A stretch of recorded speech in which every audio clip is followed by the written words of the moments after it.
Na ji wasu suna cewa wai Ahmed ya fasa auren Safira. Ƙarya ne, ba fasa auren ta yi ba. An ɗaura auren. Ana shafa fatiya a gaban liman ya sake ta saki 3. Tsabagen hazo a garin Kano. Direbobi sun daina zama a cikin mota idan suna tuki. Barkanmu da sabuwar shekara.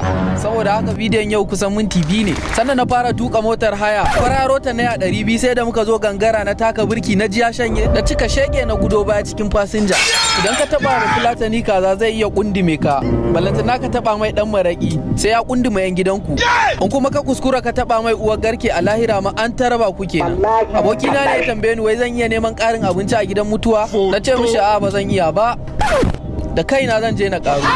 A da buri na nayi kuɗi ba zan dinga yawo ba sai da 'yan sanda. Amma yanzu na fasa 'yan garkuwa zan ɗauko su dinga gadi na.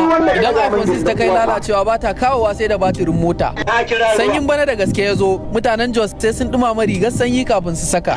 Goyon FC kunu da alama kwanan nan akwai gangamin zanga-zanga. Yau na je kasuwa an ƙara naira 15 a kwanan hatsi.